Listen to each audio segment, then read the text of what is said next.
What's up, everybody? And today we're taking a look at the Deluxe Class Studio Series 86 Bumblebee. And surprisingly, I actually was able to find this in Target.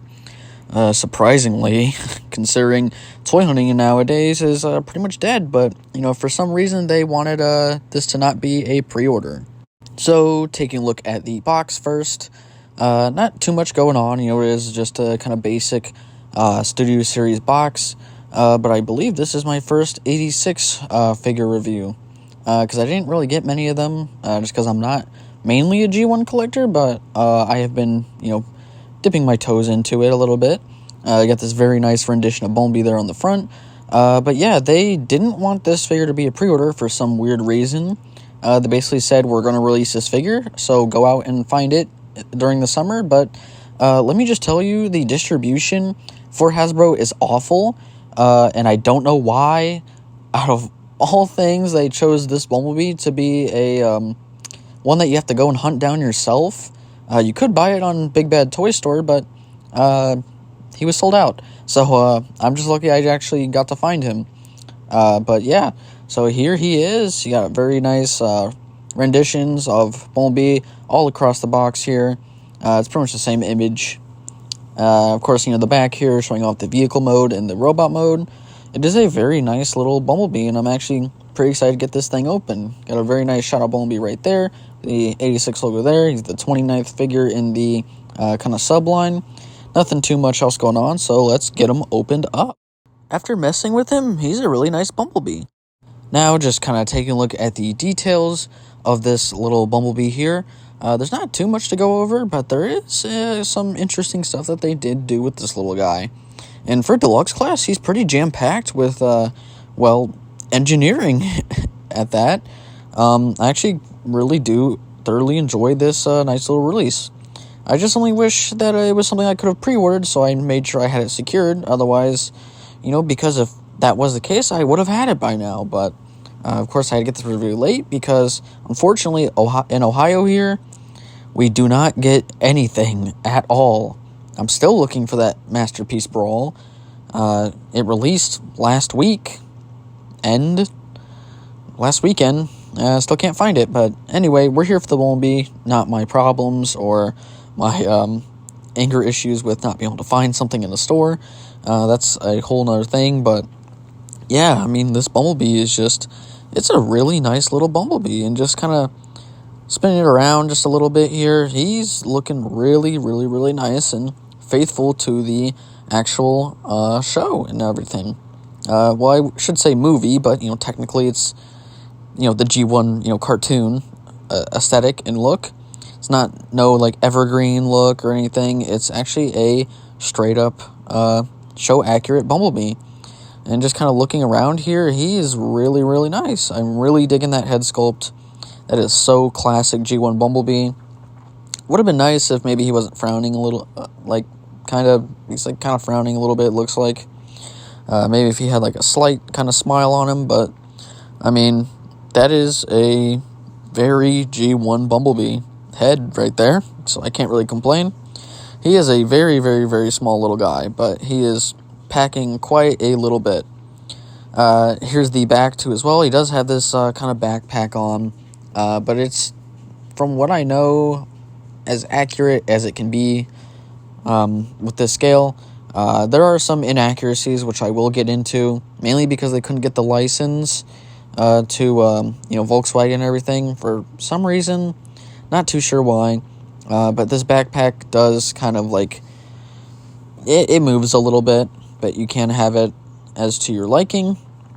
But, yeah, it's not really too bad of a little figure here. There's some very nice sculpt work and detailing here.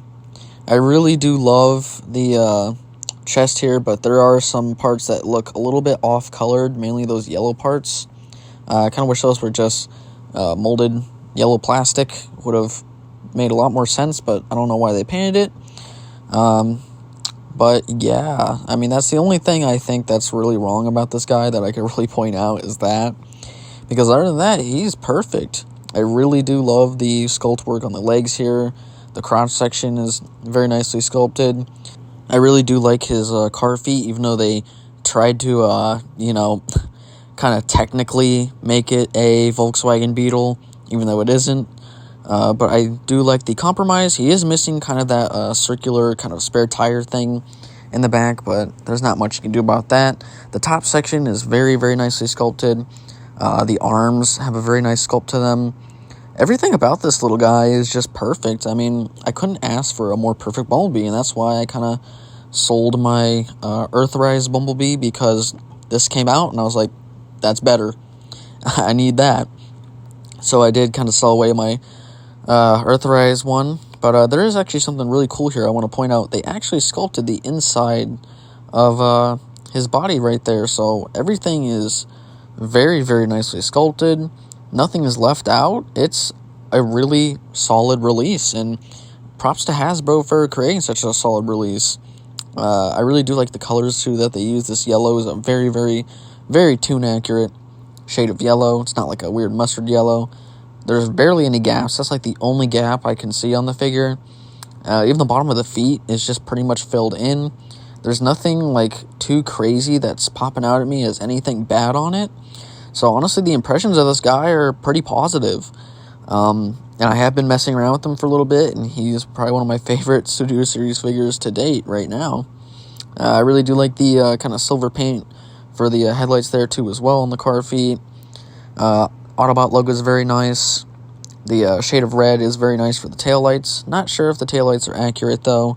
Not completely sure. Although I do kind of wish maybe the windows of the car parts were maybe in a blue. But, you know, I'm still digging the gray. It's just, you know, I kind of wish maybe they were in a blue. Not sure if that'd be too accurate or not. Might just be hands down the best Bumblebee ever made. But let's take a look at his articulation. So, as far as the articulation goes, his head's going to be a little bit limited. He can only go down about that far, which is barely any. And he can only go up pretty much that far, which is almost nothing. But his head can spin a full 360. There is some slight tilt, not too much, but he is very small, so can't really tilt that much. Obviously no butterfly joints, but his arm can go, oops, I didn't mean to do that, so be careful, the arms will pop off. His arm can go up about that far. I don't know if this extra joint can do anything else. No, I guess it can't. So it can only go that far. You can kind of use the ball joint as a bicep swivel, arm swivel, but it can go all the way around. He does actually have a bicep swivel, my bad. He has a 90-degree bend at the elbow and a swivel wrist right there on a mushroom peg. And just getting that back in order. As for his waist, he does have full waist rotation. If you move the backpack out just a little bit, he can move his waist all the way around for the most part. And just putting that backpack in place, you can move the waist around there. That backpack just clips on the back. As for legs, they kick forward about that far. They kick back pretty much all the way. And as for the splits, he can pretty much do a full perfect split. And he does actually have a thigh joint. Technically, almost a over 90-degree bend at the knee right there. He does have this other joint right here, which I guess is his ankle pivot. So he can kind of pivot like that, which is a little bit odd. And he does have foot articulation that goes down about that far. And it can not go up at all without bending the knee in the opposite way.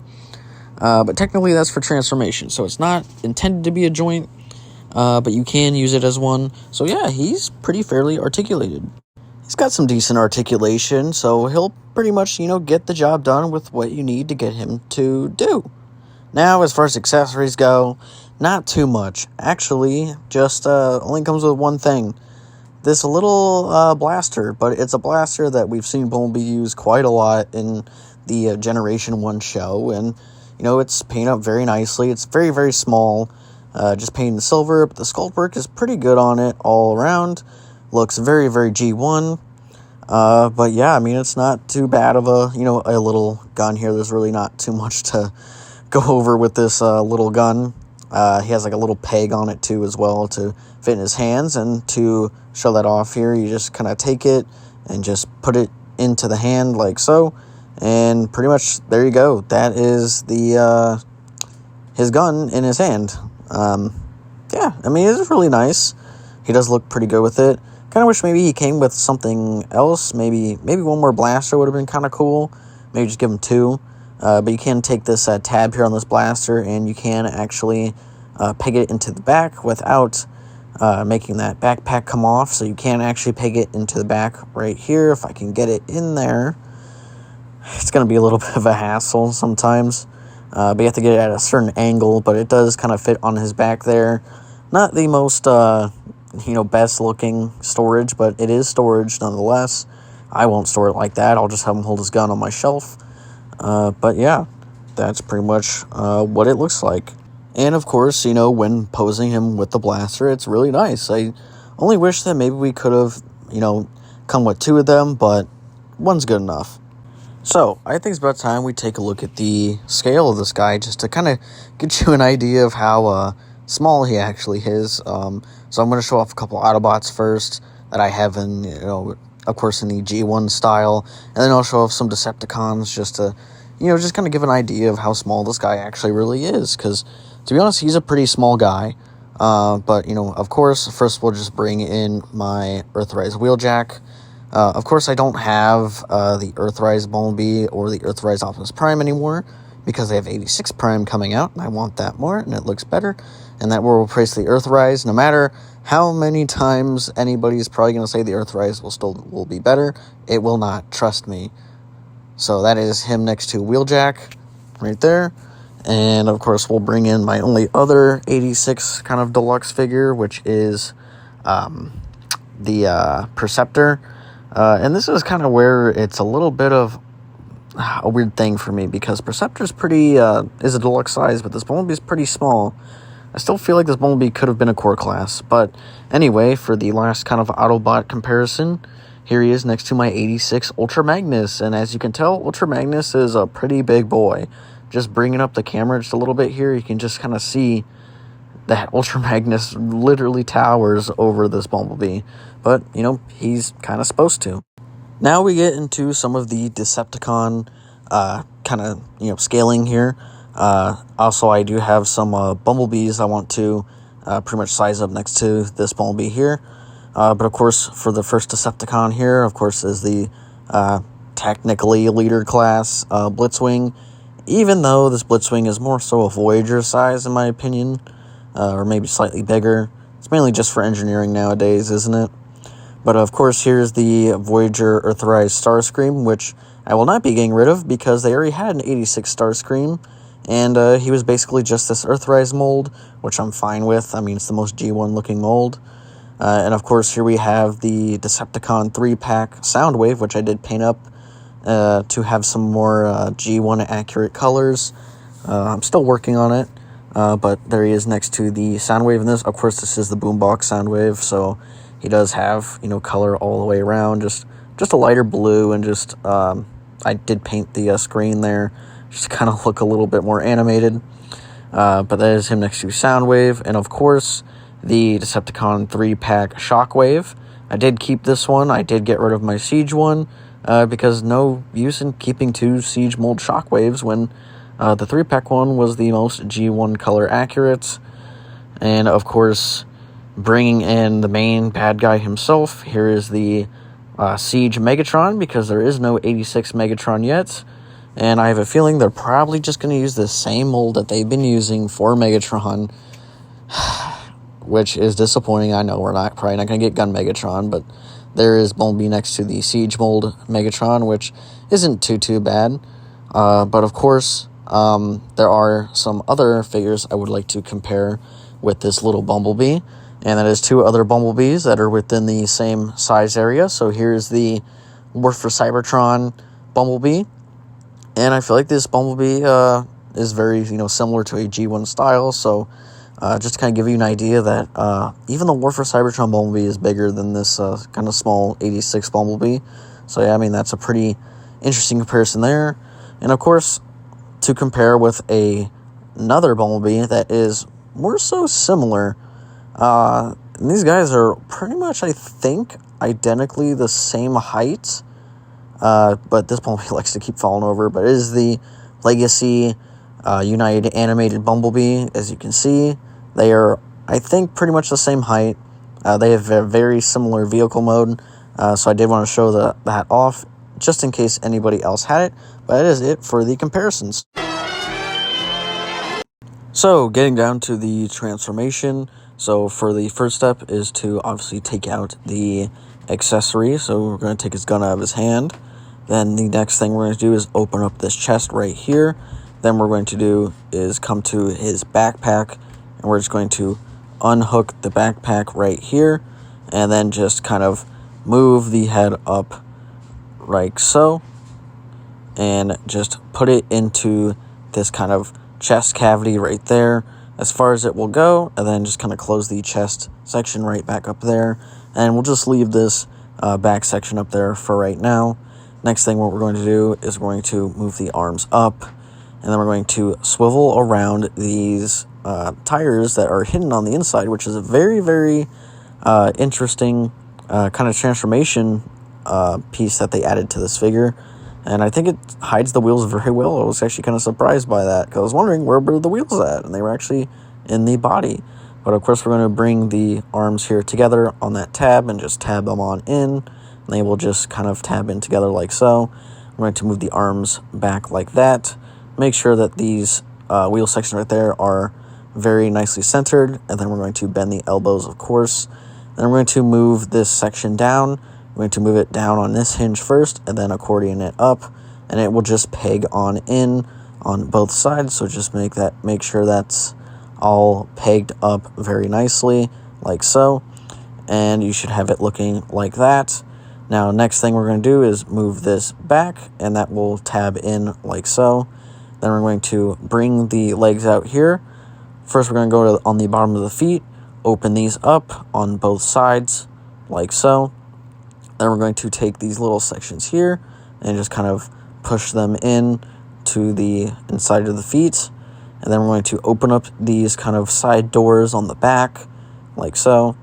And then we're going to move the legs up, and then we're going to move the front feet downward, so they will reveal basically the hood of the car, like that. So you should have it looking like that. Then we're going to bend on the actual knee joint, but first we're going to flip in this panel right here and tab it in.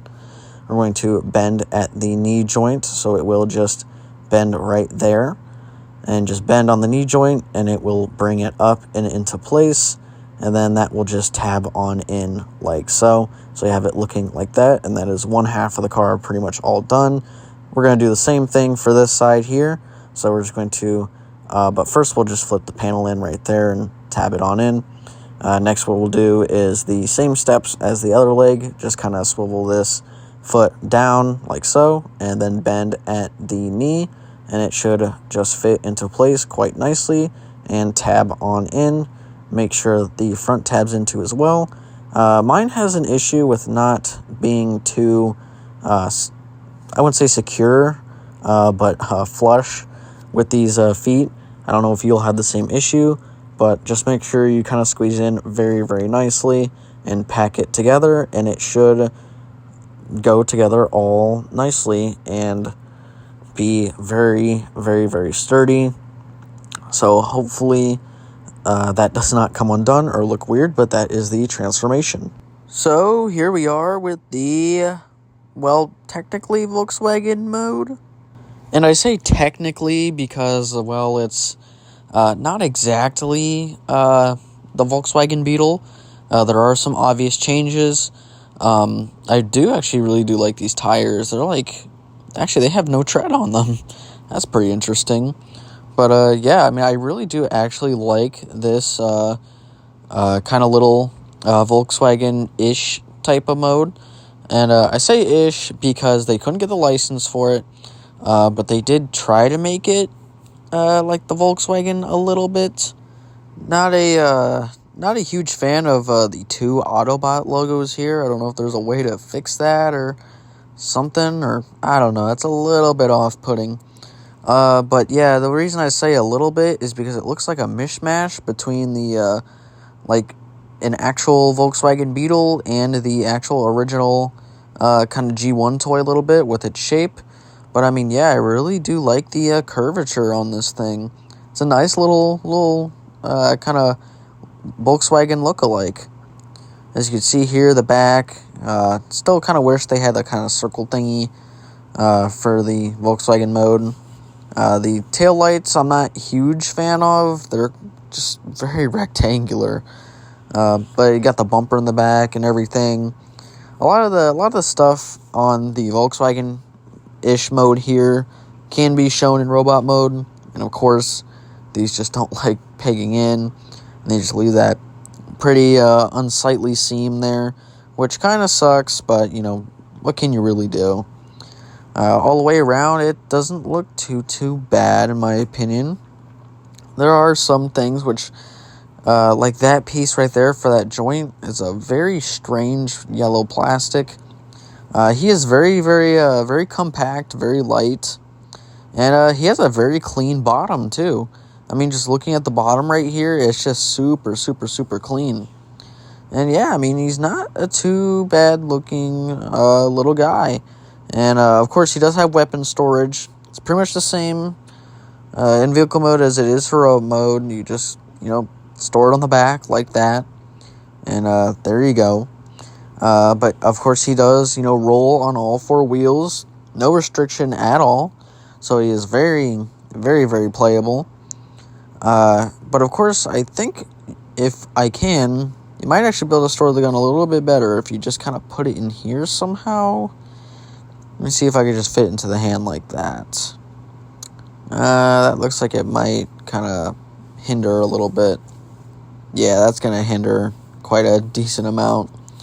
Let me see if I can maybe move the wrist around. Nah, guess that's not going to work. Maybe I could shove it in there. Nah, I don't think that would work either. Because I kind of want to make it a little bit cleaner. Maybe if I just rest it on top like that, and then just kind of close it up on in, and just do a little bit of that, and yeah, okay, I guess that works. So that's a little bit better weapon storage. If you wanted to store the weapon a little bit better, you just kind of can shove it in there. But yeah, I mean, he's a nice little compact little car, and I think this works out pretty well. I mean, they couldn't get the license, but I think it works pretty well. So just getting into some of the vehicle mode comparisons here, just real quick.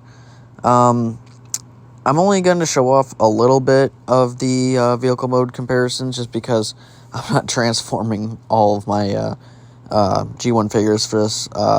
Just some of the main ones so you can get kind of an idea of how big and how small this figure will be if you do decide to pick it up. But I mean, I'm pretty sure at this point you already know this guy's going to be a little bit of a small kind of little fella. But I still want to, kind of show off, especially in vehicle mode, just how tiny this guy actually really is. And to be honest, he really should have been a core class, or, maybe not core class, or I don't know. If they could have done something in between deluxe and core class, I feel like this guy would definitely be it. This is why I would imagine the Skids and Mudflap figures to be if they ever decided to make those, which I hope they do so I can, complete my shelf and everything, but unfortunately, I don't think they are. But anyway, for the first comparison here, of course, it's Wheeljack, because Wheeljack is probably one of the easy ones to transform, and just to kind of show that, yes, again, this Bumblebee is very tiny. He's a very small little guy, but yeah, he looks pretty decent up next to Wheeljack. And then also about to bring in here is the 86 Ultra Magnus. Yeah, this Bumblebee is very tiny. So you just see next to Magnus here. I mean, Magnus is a commander class, but of course you can also fit Bumblebee in Ultra Magnus if you wanted to. And just kind of showing Bumblebee up next to the front cab section of Ultra Magnus. And yeah, this Bumblebee is super tiny. And, of course, I do want to show off the two Bumblebee comparisons, too, as well. So, first up here is the animated Bumblebee, which shares a very similar type of car mode design in some ways, but mainly just size, but in a lot of ways they are different.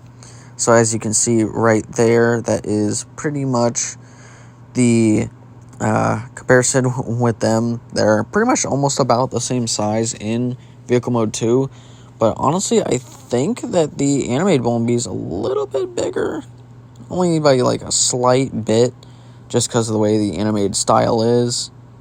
Or maybe they might actually be the same size. You know what? I'm not completely sure. They're both around the same size to me. And of course, bringing in the War for Cybertron Deluxe Bumblebee. As you can see right here, that's, this 86 Bumblebee, I'm not really sure if it should have gotten the Deluxe treatment. It really should have maybe been in between Core Class and Deluxe if they could do something like that. Kind of wish they did, because this War for Cybertron Bumblebee is a lot bigger than this 86 Bumblebee, but it is still a very, very, very good figure. So yeah, I mean, that's pretty much it. Let's get on to some final thoughts. So I don't think it's any surprise that I like this thing. It's kind of I don't know. This figure's great. It's scaled perfectly the way Bumblebee should be from the old generation series and the 86 movie, of course. He's got pretty fair articulation for his size. He's got as much animation accuracy as they could possibly get without having a license to Volkswagen. I love how they managed to make the backpack attachable rather than detachable, like how the I think there was a Siege one. I think both the Siege and Earthrise mold was. The backpack was detachable and it just was parts for me. So they made it unparts for me. There's no gaps. There's no hollow spaces. It's a perfect Bumblebee. My only issue with this figure is why wasn't it a pre-order release? Because toy hunting is just not good nowadays because of the distribution. I don't know. I don't know what they were thinking. But, the vehicle mode is really, really, really nice. But, I mean, that's pretty much all I can say about this figure. That's it for this review. So, make sure to like, subscribe, and I'll catch you in the next one.